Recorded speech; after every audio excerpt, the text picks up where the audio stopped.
Écoutez Ryabkov, c'est le vice-ministre des Affaires étrangères de Russie, qui parle de ce qu'il estime être une forme de menace des missiles américains.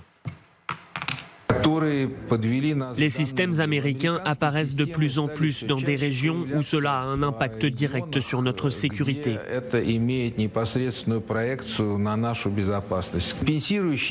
En mesure de représailles, le président a personnellement annoncé que l'Oreshnik allait être produit en masse. Nous ne faisons que réagir aux mesures prises dans ce domaine par les États-Unis et leurs alliés les plus proches. Thierry Breton, vous nous avez rejoint. Cette scène est extraordinaire. C'est-à-dire que les Russes obtiennent un rendez-vous avec Trump. Ils obtiennent ce qu'on va voir sans doute vendredi, cette scène internationale, ce retour sur la scène internationale de Poutine, et ils en demandent en quelque sorte davantage. Oui, d'abord, il faut bien remettre ça dans le contexte. Je rappelle qu'aujourd'hui, normalement, les sanctions devaient s'appliquer, redoutables, disait le président des États-Unis, Donald Trump, contre la Russie. Et une fois de plus, on voit que finalement le maître des horloges, c'est Vladimir Poutine. Il a réussi à éviter cette fameuse foudre qu'on nous annonçait. Il a tellement bien réussi que du reste, ça se passe maintenant. L'Alaska, c'est toujours pareil avec Donald Trump. La mise en scène est toujours extraordinairement importante. Il y attache un soin tout à fait... Dites un mot de ça, Thierry Breton.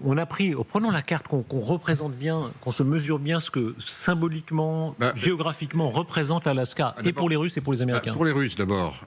Les Russes, vous avez vu qu'il y a un certain nombre de nationalistes russes qui ne se sont pas priés pour rappeler que l'Alaska était une terre russe. C'est en 1863 que le tsar Alexandre II l'a vendu, on s'en souvient, évidemment, en 1867, pour 7 millions de dollars. Alors, aux États-Unis, parce que les États-Unis, c'était le pays ami, et il fallait embêter l'Angleterre à l'époque, qui était plutôt l'ennemi. Et donc, on s'est dit, avec les États-Unis, c'est nos amis, ce sera bien, on aura un voisin qui sera un voisin ami. Ça, c'était en 1867. Mais certains le rappellent en Russie, au fond, finalement, il y a encore des orthodoxes qui sont en Alaska, et donc il y a un symbole évidemment derrière tout ça. Le vrai symbole, c'est évidemment que ça se passe sur territoire américain. Il y a même, quand on voit cette carte, cette idée qu'ils sont par-dessus nos têtes, il y a quelque chose de physiquement révélateur en ça. C'est-à-dire que là, on est très loin de l'Europe, à tous égards. C'est une réunion en fait en voisins. Et donc c'est en voisins qu'ils vont traiter des affaires du monde, et en particulier, bien entendu, de l'Ukraine. Mais c'est en voisins, et je crois qu'il faut vraiment avoir ça en tête. Vous savez, on le dit depuis un certain temps, on a changé de monde depuis le 20 janvier. On a changé de monde d'un point de vue économique, on en parlera sans doute avec ces fameux droits de douane. Mais on a changé de monde aussi en matière de rapport de force, et puis dans la façon dont on fait de la diplomatie. Et je crois que nous, en Europe, on n'a pas, me semble-t-il, en tout cas c'est ce que je ressens moi, assez intégré ce changement de monde. Je m'explique. Dans la diplomatie, si je puis dire, je mets peut-être des guillemets, si vous le permettez, trumpienne, il y a évidemment les canaux classiques, traditionnels, et puis il y a la diplomatie économique. Et cette diplomatie économique, elle est faite par des hommes qui ont toute la confiance de Donald Trump. Et je trouve qu'on les caricature un petit peu. Je pense en particulier à Steve Witkoff, dont on dit un peu trop souvent mais qu'est-ce que c'est que ça, vous vous rendez compte C'est un agent immobilier pratiquement qui va faire de la diplomatie. Non. Steve Witkoff est un avocat qui a ensuite fait fortune, c'est vrai, dans l'immobilier, avec Donald Trump. Ils ont été associés dans de multiples affaires.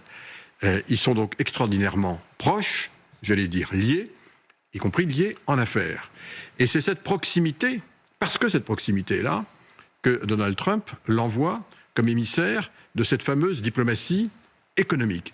Ce qui est intéressant, c'est que d'un autre côté, du côté russe, on a une diplomatie traditionnelle, évidemment, incarnée, on le sait, par l'immortel, j'allais dire, Sergueï Lavrov. Je dis immortel parce qu'il est là depuis toujours.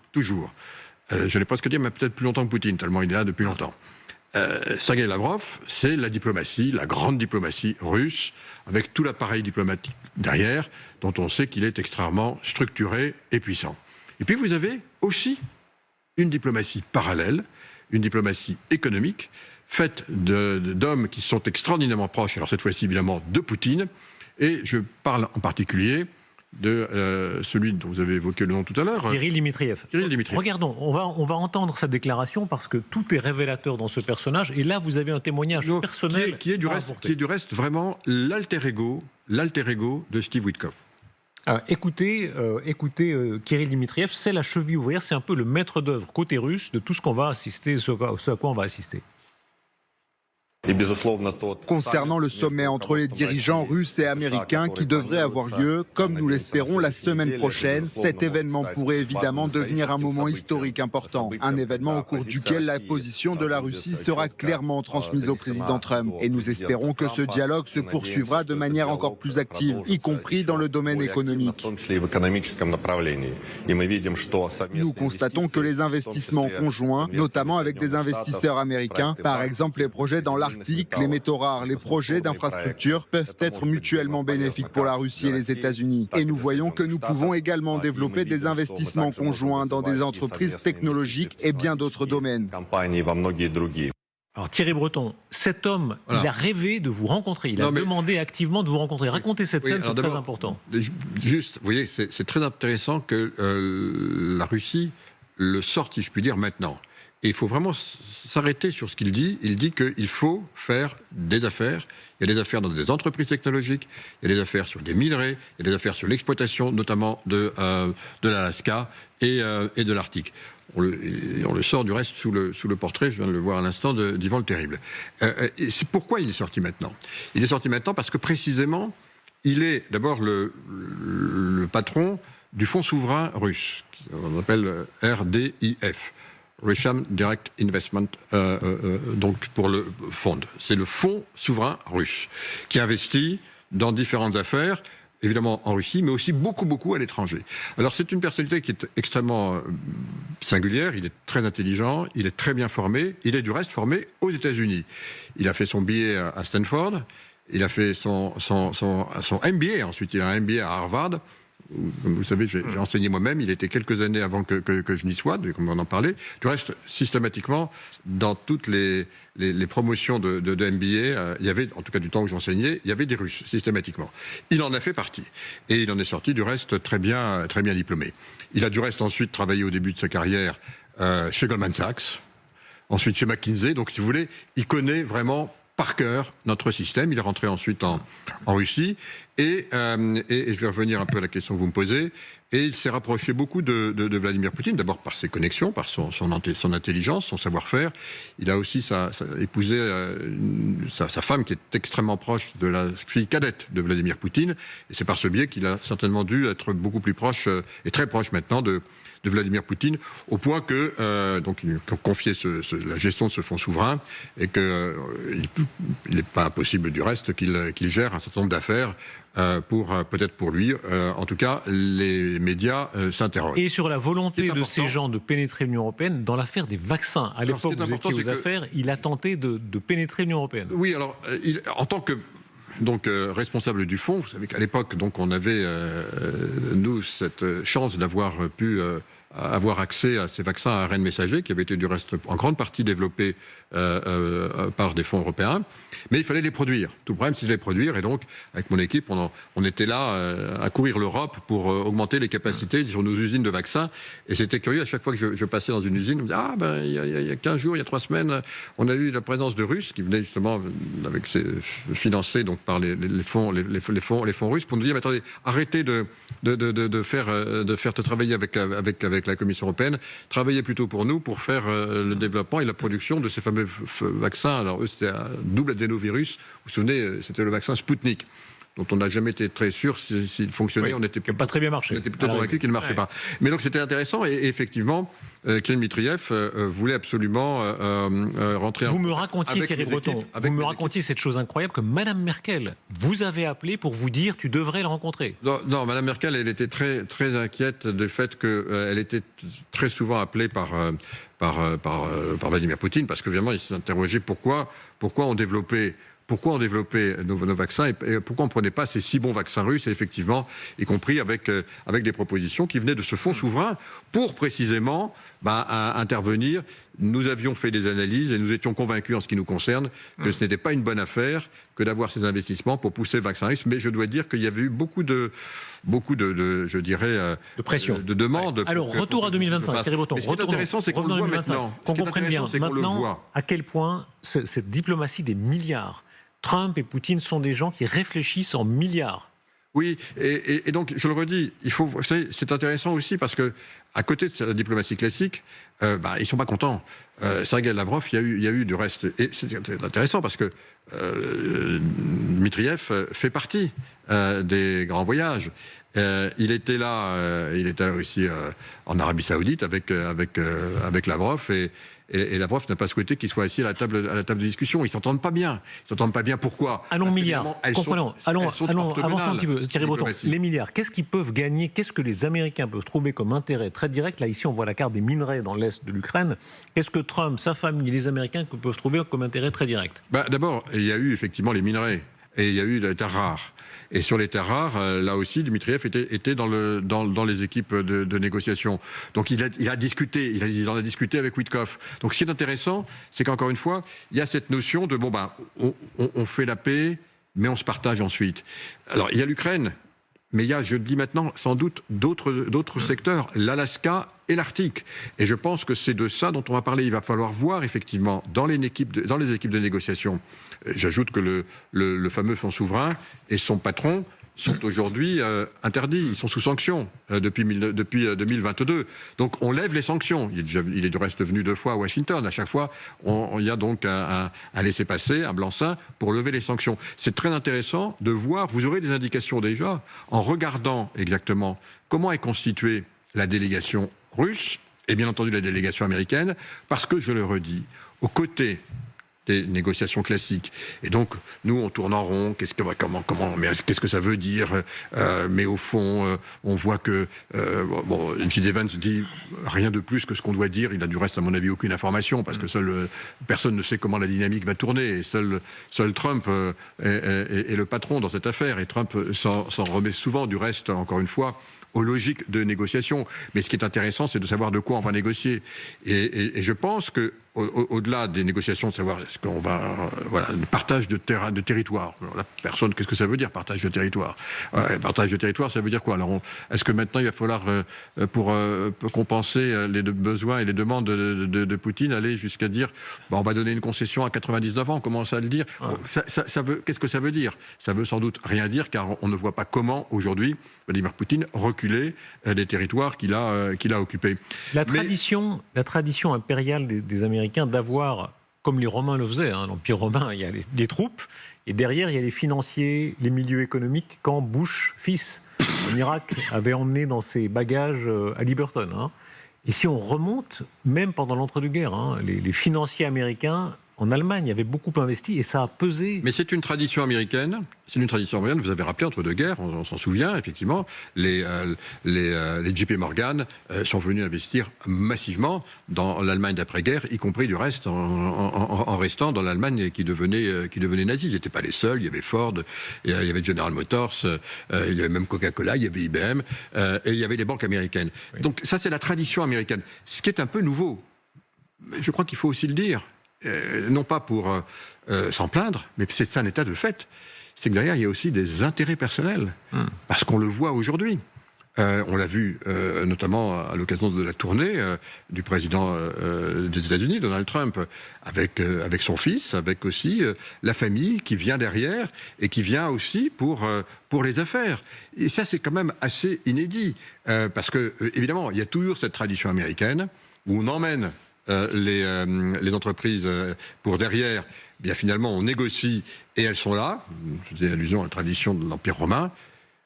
Alors peut-être qu'on revient là aussi. Je ne sais pas si vous vous rappelez, dans la correspondance de Cicéron, il dit à Jules César quand il fait la conquête des Gaules, est-ce que tu peux prendre mon neveu, mon cousin, machin, il faut qu'il fasse de l'argent, on va faire de l'argent, ça va faire beaucoup d'argent. Est-ce qu'on en est revenu là ? En tout état de cause, ce qui est certain, c'est que vous avez d'un côté un homme qui est extrêmement proche de Vladimir Poutine et qui gère ces questions, et un autre, la même chose pour Donald Trump. Est-ce que ça veut dire que Trump, personnellement, son clan, ses amis, ses copains, sa famille vont pouvoir gagner beaucoup d'argent. Mais j'en sais rien, personne ne le sait, mais ça fait partie aujourd'hui du monde dans lequel nous sommes. On est obligé de le voir et de le constater. Voilà, c'est ça le monde dans lequel nous sommes. Et voyez-vous, pour nous, Européens, quelle leçon en tirer ? Parce qu'il ne s'agit pas de se lamenter en permanence et de dire c'est pas le monde que nous voulons ou c'est pas celui que nous souhaitions. C'est le monde dans lequel nous sommes aujourd'hui. Alors nous, Européens, comment on s'adapte à ça ?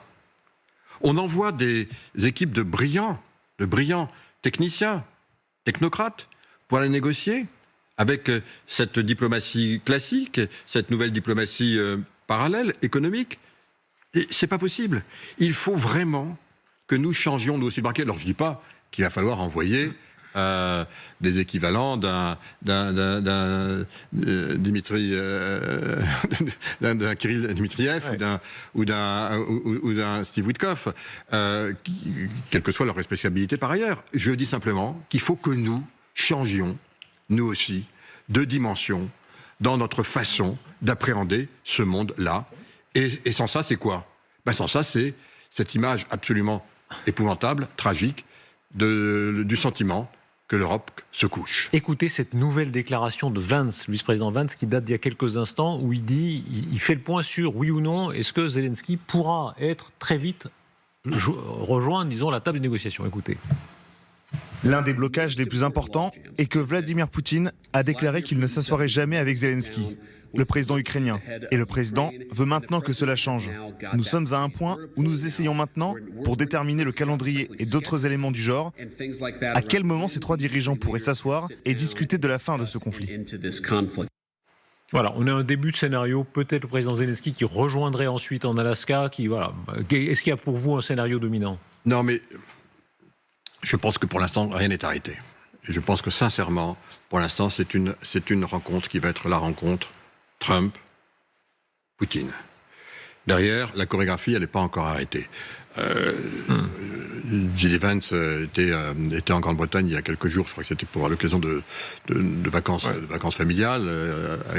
Il a pêché avec son homologue Lamy. Avec David Lamy, qui l'a du reste accueilli. Vous savez, les ministres des Affaires étrangères, je rappelle que c'est le ministre des Affaires étrangères. Ah oui, c'est pas son homologue, oui. David Lamy ont aussi des résidences, des châteaux. Il l'a accueilli avec sa famille. Donc d'abord, parenthèse, c'est très bien que J.D. Vance continue à visiter l'Europe. Je crois que c'est bien qu'ils connaissent mieux notre continent, y compris le reste de la Grande-Bretagne. Mais donc, à cette occasion, il y a eu effectivement des petites visites, des coups de fil, etc.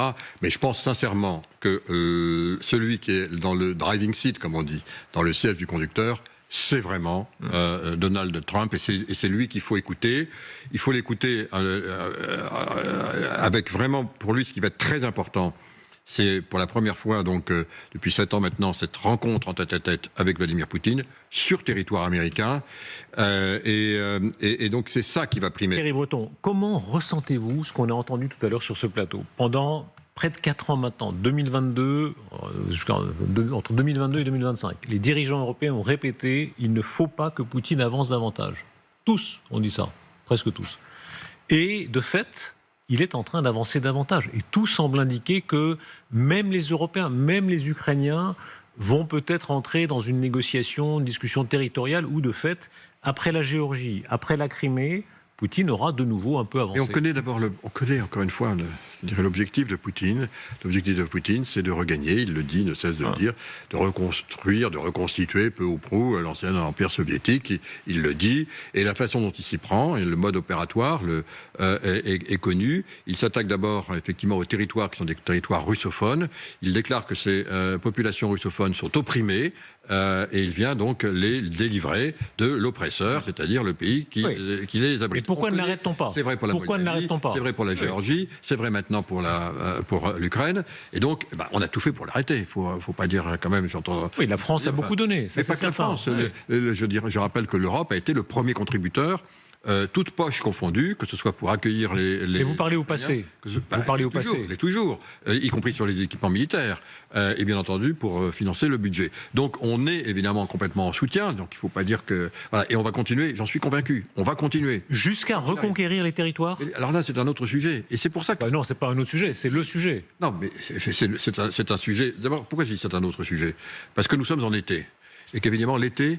c'est propice à la Russie, parce que la Russie elle avance en été, parce qu'évidemment les terrains sont durs, et la Russie elle avance plus, on le sait, et donc c'est pour ça que quelque part, le timing, pour revenir à cette fameuse réunion qui va avoir lieu le 15 août, le timing, quelque part, il n'est pas très favorable à Poutine. Poutine a intérêt, avant peut-être d'envisager, parce que s'il envisage un cessez-le-feu, il va obtenir quelque chose. C'est certain. Et c'est certain que cette autre chose, c'est plutôt dans la sphère économique qu'il va falloir le regarder. Moi, en tout cas, c'est ma conviction. Ça va être ça, le prix à payer. Ou, je ne le sais pas, personne ne le sait, en tout cas pas à mon niveau aujourd'hui, mais je pense que c'est ça qu'il faut qu'on regarde. Parce qu'encore une fois, Poutine, il a intérêt, bien sûr, géographiquement pour aller dans votre sens, mais aussi pour lui, pour son économie. Il a intérêt à ce que cette guerre, elle continue. Donc le prix qu'il va mettre pour l'arrêter, en tout cas pour avoir un cessez-le-feu, va être élevé, et je pense que, sincèrement, Trump le sait. Qu'est-ce qu'il va apporter ? Il va apporter quelque chose. Quoi ? Je ne sais pas.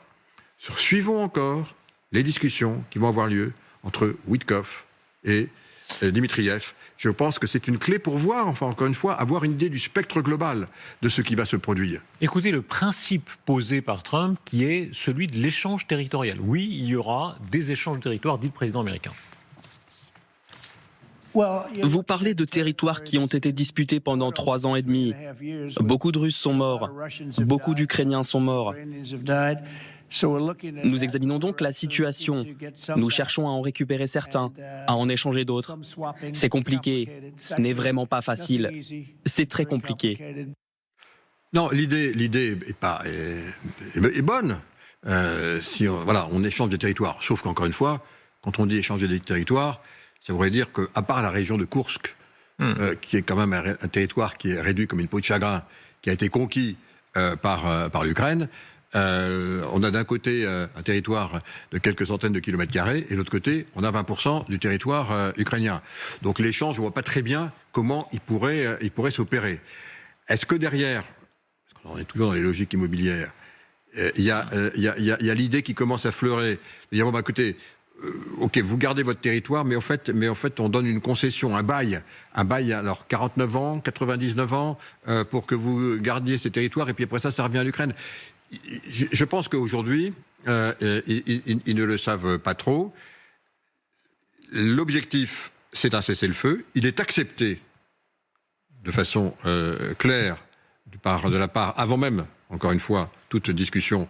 Donc, de la part des Ukrainiens, ils le demandent du reste. Avant toute discussion, les Européens soutiennent Zelensky dans cette demande. Quelles vont être, les concessions que les États-Unis vont faire à la Russie pour qu'éventuellement la Russie accepte un cessez-le-feu ? Eh bien, nous allons peut-être le savoir le 15 août. Les Européens peuvent-ils dire, nous, on va continuer la guerre ? C'est-à-dire, toute cession de territoire est inacceptable, nous continuons la guerre. Je pense que les Européens suivront la position de Volodymyr Zelensky. Les Européens vont la suivre. Ils l'ont toujours accompagné, de façon unie, même s'il y a eu des divergences, bien entendu, et on les connaît. On connaît les divergences exprimées par, évidemment, le Premier ministre slovaque, Fico. On connaît les divergences, bien entendu, exprimées par Viktor Orban, le Premier ministre hongrois. Mais à la fin, on a toujours soutenu et on a toujours été solidaires, y compris pour les paquets de sanctions. Je rappelle qu'il y en a eu quand même 18. Donc, je n'ai aucun doute que les Européens vont continuer à être totalement solidaires de Zelensky. Maintenant, encore une fois, l'objectif primordial pour éviter cette hécatombe qui se poursuit tous les jours sur le front et que dénonce à juste titre du reste Donald Trump, ça va être ce que Vladimir Poutine pourrait obtenir de la part de Donald Trump pour accepter de rentrer dans cette discussion.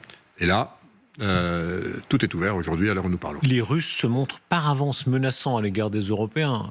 Ce sont ces déplacements de Belousov, le ministre de la Défense, à Kaliningrad. C'est l'exercice Zapad, qui est cet exercice régulier l'équivalent de l'OTAN, l'équivalent de l'exercice de l'OTAN, mais pour effectivement les forces russes. Et de très grande ampleur. Voilà, il y a des images du exercice Zapad 2025. il se déroulera dès septembre. Un précédent très important était en 2021. Et on sait qu'à chaque fois, ces exercices sont plus que pour eux, c'est pas un simple exercice, ça c'est une façon de provoquer, notamment de provoquer la frontière des pays baltes. Oui, ils le font tous les 2 ans, effectivement. Ils vont mobiliser un certain nombre, 14-15 000 hommes. Alors, ils parlent de chiffres beaucoup plus importants, mais enfin, on verra. Ça fait partie effectivement des gesticulations qui sont celles auxquelles nous sommes habitués. Je ne dis pas ça d'un point de vue péjoratif, j'emploie uniquement le terme consacré. C'est fait pour ça, c'est fait aussi pour tester la capacité de travailler ensemble. Il n'y a pas que évidemment la Russie. Vous voyez qu'il y a également d'autres partenaires qui vont y participer. Voilà, donc je pense qu'il ne faut pas prendre ça pour plus important que ça n'est. De même qu'il y a eu une grande mobilisation sur la place Rouge, donc à l'occasion du défilé. C'est comme ça qu'il faut prendre ces choses. Thierry Breton, la vieille crainte que l'Europe soit le champ de bataille d'une guerre, n'est-ce pas ? On voit à quel point, tout à l'heure, les experts militaires disaient beaucoup des missiles russes, en réalité, ils ont une portée moyenne qui aboutit en Europe, qui n'aboutit pas aux États-Unis. Bien sûr, oui. Oui, on le sait, c'est la raison pour laquelle, vraiment, je le redis, il faut que nous-mêmes, alors on parle tout à l'heure de changer de braquet et de dynamique en matière de gestion diplomatique pour s'adapter au monde brutal tel qu'il est et avec ses différences. C'est vrai aussi, bien entendu, d'un point de vue de défense. Quand j'étais commissaire, je m'occupais des affaires de défense, vous le savez. On avait enclenché beaucoup de dynamiques. Il faut les poursuivre, il faut accélérer.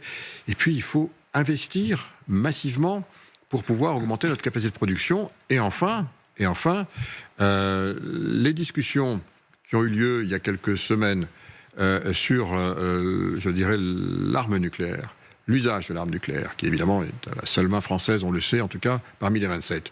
Mais la coopération qui s'est ouverte désormais avec la Grande-Bretagne doit être poursuivie, doit être amplifiée.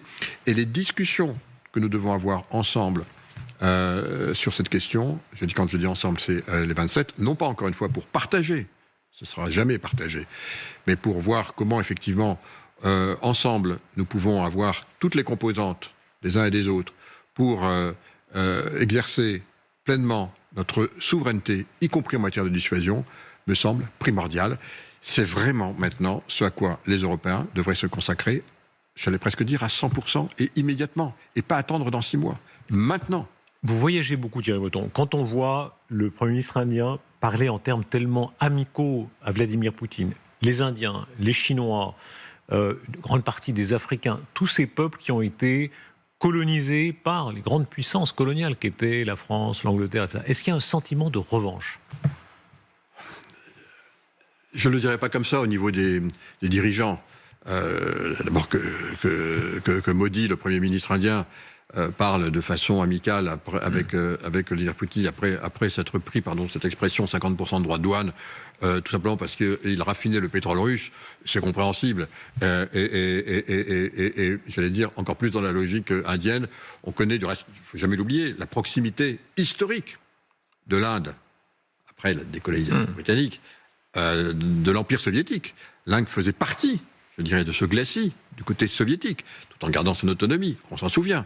Donc il y a toujours eu une proximité. C'est tellement vrai du reste que les armements indiens ont été pendant des décennies des armements qui provenaient de la Russie, que l'Inde a tout fait pour commencer à s'en extraire. Donc il y a une proximité, ils viennent de se prendre 50% de droits de douane, ça me semble tout à fait normal qu'il ait un coup de fil amical et que du reste, Poutine, qui n'est pas le dernier des manchots, et tout de suite commencé à appeler son ami Modi pour lui dire que voilà, on va aller en Alaska et voilà ce que je compte dire, ça me semble de bonne guerre. Par parenthèse, la même chose avec Xi Jinping, dont on connaît le soutien et l'amitié, comment on dit, éternelle, indéfectible, donc entre les deux. Au-delà de ça, la grande promesse européenne. Mais vous avez raison de rappeler cet élément, qui est aussi un élément de notre histoire. Qui nous a heurtés et qui nous heurte encore nous-mêmes en Europe et nous aussi les Français, bien entendu. C'était notre histoire coloniale, elle fait partie de ce que nous avons été, de ce que nous sommes aujourd'hui. On ne peut pas le renier, c'est notre histoire à nous tous et en particulier à nous, peuple européen pour beaucoup d'entre eux, on peut rappeler aussi le rôle des Espagnols, des Portugais, des Allemands, des Néerlandais. Bien entendu, vous l'avez rappelé avec les Britanniques. Et c'est vrai, je crois qu'on ne peut pas nier ce que vous venez de dire à l'instant. C'est que dans certains moments où il faut refaire de la politique, j'allais dire, vous savez, quand on parle un peu du gros rouge qui tâche, quoi, hein, quand il faut vraiment aller mobiliser, là on y va. Bah oui, il faut le dire. Dans beaucoup de ces pays, on trouve encore un certain nombre d'hommes politiques pour, je dirais, ranimer ces petites flammes. C'est vrai aussi, vous savez, en Afrique. Je le déplore du reste, parce qu'on essaye de faire les choses le mieux possible. Mais oui, dans un certain nombre de pays qui, du reste, pour certains d'entre eux, tournent autocrates.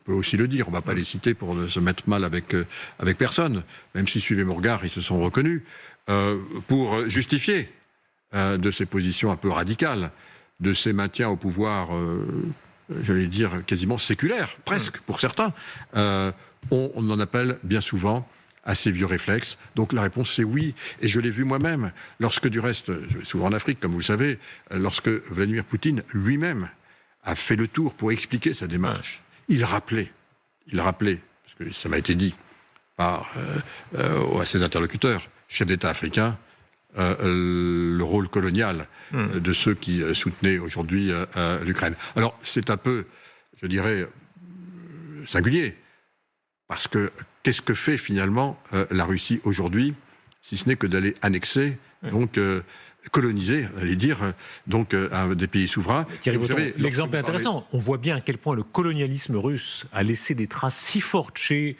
les Tchèques, les Hongrois, et avec raison. Et de la même façon, est-ce que nous sous-estimons le poids du colonialisme français, anglais, etc., chez les Africains, chez les Indiens, etc. Personne ne le sous-estime, mais voilà, ça fait partie de notre histoire.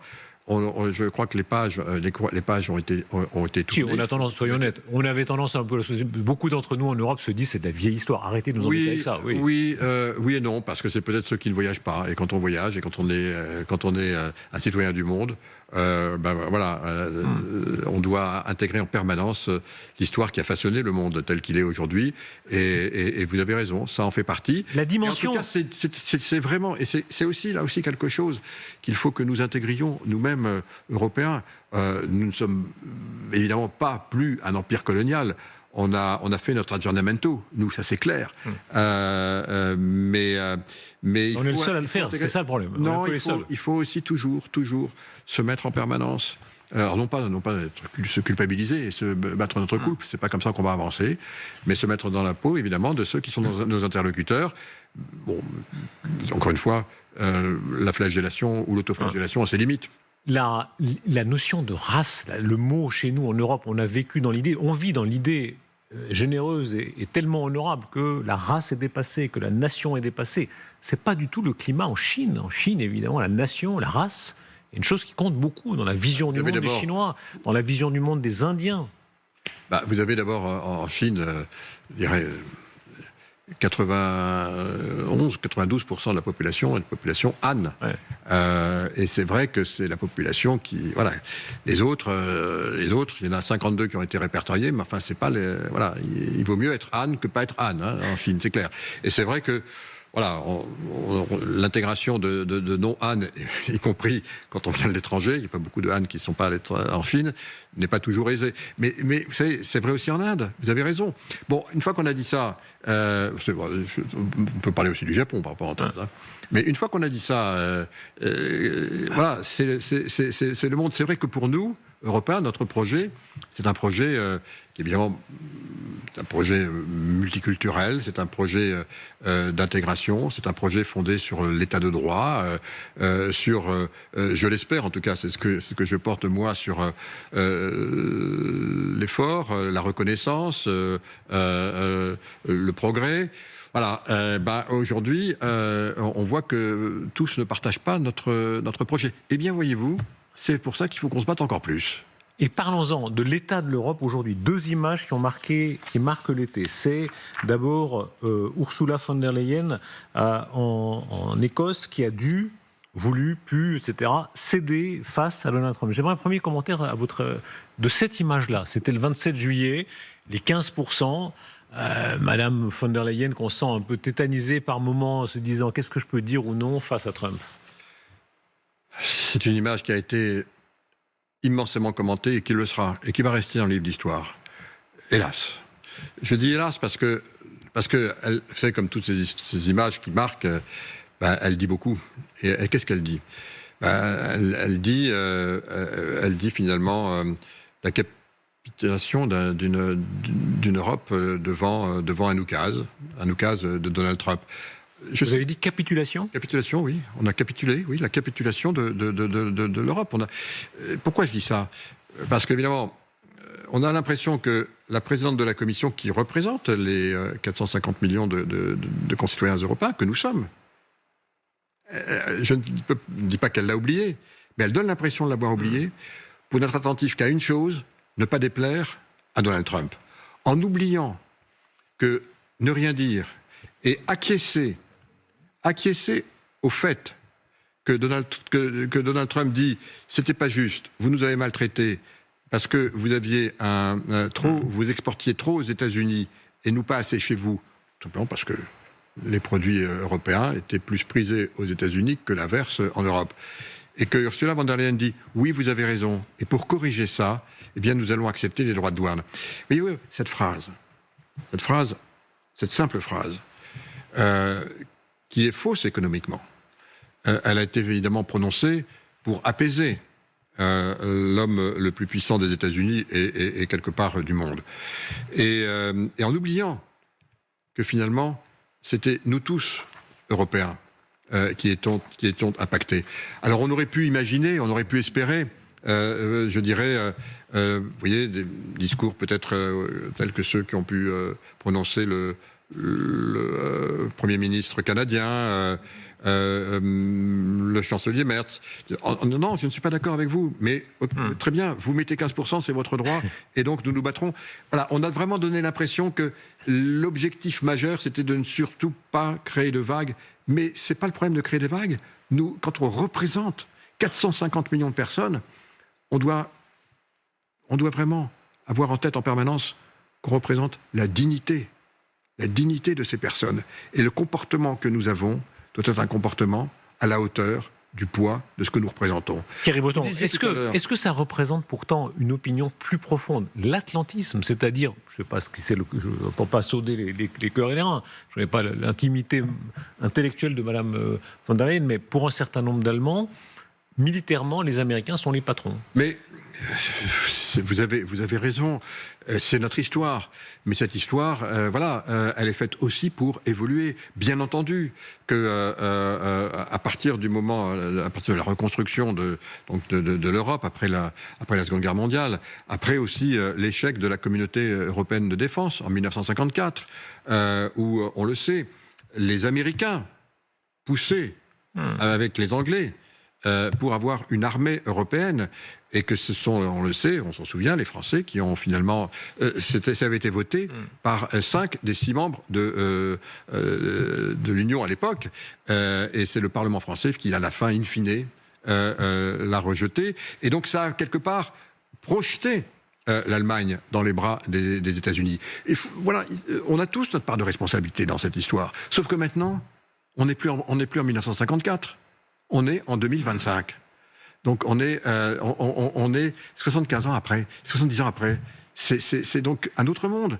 Et donc, bien sûr, vous avez raison, l'atlantisme aux États-Unis, en Allemagne, est quelque chose de fort. Et c'est vrai que Ursula von der Leyen le représente. Elle a été ministre de la Défense. Quand on est ministre de la Défense, surtout sous Mme Merkel, vous pensez bien que de quel côté on regarde et de quel côté on regarde pas. On regarde pas du côté de l'Europe, on regarde du côté des États-Unis, bien entendu. Mais voilà, je jette la pierre à personne. C'était un autre monde. C'était un autre monde. Et quelque part, cette image-là, c'est l'image d'un autre monde. Et ce qu'on aurait aimé avoir, c'était une image d'une Europe digne, au combat, qui reconnaît bien sûr la force des États-Unis, et qui reconnaît que lorsque le président des États-Unis déclare unilatéralement, parce qu'il ne faut jamais oublier que c'est ce qui s'est passé, je vous mets maintenant 15% de droits de douane, et estimez-vous heureux, parce que j'aurais pu vous en mettre 30, et du reste, en contrepartie, vous allez m'acheter pour 750 milliards de dollars d'hydrocarbures, et vous allez investir pour 600 milliards pour vos entreprises, et vous estimez heureux. on n'était pas obligé de dire merci, et peut-être de lever le pouce. Thierry Voilà, Breton. c'est tout. Cette autre image qui a marqué l'été, ce sont ces images en Pologne. Là, c'est un autre aspect de l'Europe très important, la suppression, pour ainsi dire, des frontières intérieures. C'est un grand rêve, une grande partie du rêve européen. Rappelez-vous Maastricht, rappelez-vous les promesses de Delors, de Mitterrand, l'espoir que ça a suscité. Et alors, en Pologne, on en est à ces volontaires polonais qui patrouillent pour empêcher que les Allemands ne repoussent vers la Pologne un certain nombre de migrants. Et alors, c'est comme si, c'est surtout l'esprit de Dublin, c'est pas Schengen-Dublin, Et voilà, c'est Dublin, qui est déchiré. Oui, alors, bon, d'abord, la Pologne a vécu un moment politique un peu important, puisqu'on le sait, donc Donald Tusk, qui est le Premier ministre polonais, donc pro-européen, on s'en souvient, il a été président du Conseil européen, on l'a pas oublié. Au fond, il a perdu les élections et le nouveau président donc polonais, qui a pris ses fonctions il y a quelques jours. Très trumpiste, très trumpien. Trumpien, mais évidemment très à droite. Il est de la lignée donc, du précédent président, de Morawiecki, qui était l'ancien Premier ministre. Donc très, effectivement... Très anti-immigration surtout. Alors, anti-immigration, oui, mais il faut jamais... Voilà, il faut toujours... il est quand même pour le soutien donc de l'Europe sur l'Ukraine, en Ukraine, il ne faut pas l'oublier. Hein. Très anti-soviétique, très anti-russe. Très anti-russe. Donc voilà, et moi j'ai travaillé notamment avec Morawiecki, qui est de son parti, et je voulais dire que dans les domaines où j'ai travaillé, en particulier dans le domaine de défense, on a bien travaillé. Maintenant, sur les aspects... Mais attendez, Thierry Breton, est-ce que ça signe votre échec, vous collectivement, qui avez dirigé... Pardon, je finis ma question. Là, vous avez des citoyens européens, alors tout ça est un peu hors légalité, hein, mais qui disent, nous, les frontières, on va les contrôler nous-mêmes, puisque les Européens ne veulent pas les contrôler correctement, puisque les Allemands veulent nous imposer leurs migrants, nous, on va les contrôler nous-mêmes. Alors, de quoi il s'agit d'abord ? Alors oui, évidemment, ce sont des milices. Hein, donc, de quoi il s'agit ? Il s'agit d'abord de migrants qui veulent aller en Allemagne et qui, pour aller en Allemagne, donc arrivent en Pologne. Et donc en Pologne, ils restent pas longtemps, et ils vont tout de suite ensuite en Allemagne. Effectivement, selon les accords de Dublin, je rappelle que le pacte qui a été voté, qui rentrera en 2026, va renforcer et rendra ça beaucoup plus difficile. Mais pour l'instant, donc selon les accords de Dublin, c'est effectivement à la Pologne de traiter les cas. Et comme ils vont très vite, traversent la frontière, ils se retrouvent en Allemagne. Les Allemands les arrêtent, ils disent attendez, Dublin, on vous les renvoie. Ouais. Donc voilà ce qui se passe. Je rappelle aussi, par parenthèse, qu'il y a quand même 900 000 Ukrainiens qui sont aujourd'hui en Pologne. Donc ils accueillent beaucoup de monde. C'est pas pour les défendre, parce que évidemment c'est tout à fait inacceptable ce qu'on voit là. Mais c'est le contexte. On est dans un contexte qui a été chauffé à blanc par les élections, dont je viens de donner le résultat, les élections présidentielles. Donc, je pense qu'il faut prendre ça... C'est peut-être inacceptable, mais c'est la démocratie. Oui, les Polonais ont élu ce président. C'est pas un putsch. Vous mettez deux images de l'été. Je pense que la première sera vraiment historique. Je pense que celle-ci, elle n'est pas anecdotique, mais il faut la prendre, encore une fois, pour ce qu'elle est. Vous allez revoir vraisemblablement, encore, ça, peut-être à la frontière italienne, peut-être aux frontières lituaniennes et estoniennes. Voilà, donc c'est pour ça qu'il faut, là encore, très vite, mettre en œuvre ce pacte. Est-ce qu'il est allé assez loin ? Je ne pense pas. Est-ce qu'il faut le renforcer ? Certainement, parce que ça nous dit évidemment beaucoup aujourd'hui, je dirais, notre incapacité à traiter ces sujets comme ils devraient être traités. Thierry Breton, vous êtes acteur et vous êtes témoin. Vous êtes de ceux, vous avez assisté à cette scène, je crois que c'était à Davos incroyable, où Trump a menacé von der Leyen. Elle était là, il y avait Trump, von der Leyen et vous avez vu cette scène-là. Cet homme qui est revenu au pouvoir, qui estime maintenant que son prochain objectif, c'est d'avoir le prix Nobel. C'est l'obsession maintenant de Donald Trump. Regardez cette séquence. Il a réussi à rapprocher les points de vue de l'Azerbaïdjan et de l'Arménie. Et les deux présidents sont autour de lui.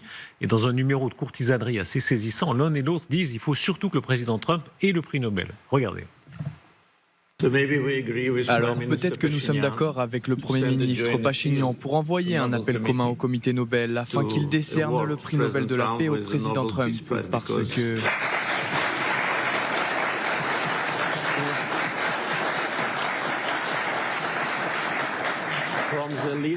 De la part des dirigeants des pays qui ont été en guerre pendant plus de 3 décennies, le fait d'avoir cette signature historique ici, cela signifie vraiment beaucoup. C'est un résultat tangible du leadership du président Trump. Pendant plus de 35 ans, l'Arménie et l'Azerbaïdjan ont mené un conflit acharné qui a causé d'énormes souffrances aux deux nations. Elles ont gravement souffert pendant tant d'années. Beaucoup ont tenté de trouver une solution, y compris l'Union européenne. Mais les Russes ont travaillé très dur sur cette question. Mais cela n'a jamais abouti. Sleepy Joe a essayé, mais vous savez ce qui s'est passé. Il a essayé pendant environ 12 minutes. Et cela n'a pas fonctionné. Beaucoup d'autres pays ont essayé, mais sans succès. Mais grâce à cet accord, nous avons enfin réussi à instaurer la paix. Thierry Breton, un mot là-dessus sur l'obsession de Trump. Visiblement, maintenant, pour lui, c'est l'objectif d'avoir le Nobel. Oui, enfin, je ne sais pas si la spontanéité de la déclaration du président d'Azerbaïdjan est à prendre à 100%. Enfin bon, ceci nous dit beaucoup sur, effectivement, la volonté du président des États-Unis, dont les équipes ont certainement dû briefer. Alors visiblement, nous, on y a échappé, la Commission européenne. C'est pas mal, heureusement. Vous voyez comme quoi, finalement, je vais peut-être revenir sur... Madame von der Leyen n'a pas parlé du prix Nobel. Donc vous voyez comme quoi, voilà, le pire n'est pas toujours certain. Peut-être d'économie. Mais en tout état de cause, peut-être d'économie, oui. Mais en tout état de cause, tous les contacts que je peux avoir, y compris indirect, oui, je crois que c'est vraiment un objectif qu'il a en tête. Je pense qu'on peut le dire aussi directement qu'on le dit ce soir tous les deux. Pourquoi une telle obsession ? Trump, il a un pouvoir, pas sans limite, mais un énorme pouvoir, jusqu'au mi-terme. Il a une obsession du Nobel. Je me souviens, on en avait déjà parlé lors du premier mandat, il a jamais finalement compris et encore moins accepté le prix Nobel de son prédécesseur à l'époque, c'est-à-dire de Barack Obama. Il faut reconnaître qu'il avait eu le prix Nobel avant d'avoir démarré, c'était assez inédit, tout simplement parce qu'il avait été élu président des États-Unis. Donc il estime que si Barack Obama l'a eu, il n'y a pas de raison que lui ne l'ait pas. Et c'est vrai que, bon voilà, il a un discours en tout cas, il a un discours qui est un discours, alors j'allais dire d'homme de paix, dans la mesure où il justifie ses actions diplomatiques comme étant poussées précisément par la volonté de cesser les guerres sur la planète. Et là, on peut évidemment que l'encourager. Alors après ça, la façon dont il s'y prend, c'est une autre question. Et puis les contreparties, on en a parlé très longuement au début de notre entretien, Darius Rochebin, et notamment économique. Voilà, donc il va tout faire pour, effectivement. Alors si jamais... D'abord, le prix Nobel, le comité Nobel, je ne sais pas dans quelle mesure le comité Nobel... Par rapport à Trump, ils sont assez à gauche. Il a peu de chance en l'État. Est influençable parce que c'est pas le premier, c'est pas les premiers. Benjamin Netanyahou s'était aussi fendu de son petit couplet. Ouais. Il était du reste très très persuasif. Il avait vraiment fait une missive qu'il a lue devant Trump. Qui n'en pouvait mais. Donc voilà, donc c'est pas les premiers à le faire, ce seront sans doute pas les derniers. Est-ce que ça va influencer le comité Nobel ? On verra. Alors maintenant, si jamais, c'est le 15 août, on peut espérer qu'il puisse se passer des miracles.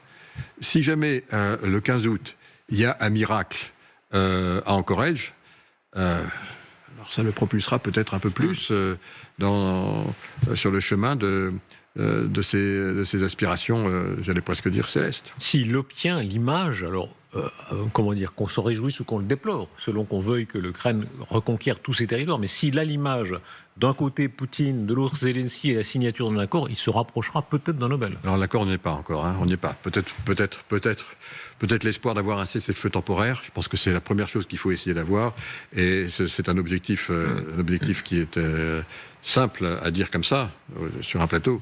Très ambitieux à obtenir. Du point de vue brutal des rapports de force, quand on voit ce qui se passe entre l'Azerbaïdjan et l'Arménie, entre l'Inde et le Pakistan, entre le Rwanda et le Congo, est-ce qu'il faut reconnaître que Trump obtient des résultats ? Il faut reconnaître, encore une fois, que nous sommes dans un monde, et ça va durer, où la diplomatie est appuyée sur votre puissance, la puissance que vous représentez. Tirons-en une bonne fois pour toutes les leçons, nous, Européens. On n'y est pas. Il est urgentissime que nous intégrions cette nouvelle donne. Le déclin de l'Empire américain. Vous avez fait des livres, je recommande vos livres, ils sont peu connus, y compris vos premiers livres qui ont eu un très grand succès. À l'époque, combien vous aviez vendu votre premier livre? Plusieurs centaines de milliers d'exemplaires. Centaines de milliers, c'était la belle époque, là. La belle époque. Quand vous voyez, à l'époque, on disait le déclin de l'Empire américain. C'était déjà une tarte à la crème. Je n'ai jamais écrit de livre là-dessus. Pas vous. Au contraire, Non, jamais, je sais jamais, bien. jamais. Justement, vous avez toujours dit, attention, Voilà. l'Empire américain Il rebondit toujours. a de la réserve. Il rebondit toujours. Et il va rebondir. Il rebondit toujours. Moi, j'ai confiance dans ce pays, y compris du reste dans sa démocratie. J'ai confiance dans ce pays, y compris dans sa démocratie. Est-ce que Trump est un symptôme d'un déclin ou au contraire le symptôme d'une espèce d'agressivité américaine que nous n'avons pas en Europe? Pour le meilleur aussi. C'est le symptôme, je pense, de n'avoir pas su écouter, mieux tous ceux qui se sentent comme des laissés pour compte, tous ceux qui souffrent. Et je crois que c'est des leçons aussi que nous devons apprendre, nous, en Europe, et en particulier notre classe politique. On a vu ce qui se passe en Pologne, vous le disiez vous-même, il y a un Trumpiste ou un Trumpien qui est arrivé au pouvoir. Il y a une vague. Est-ce que vous pensez que l'Europe va être emportée par ça?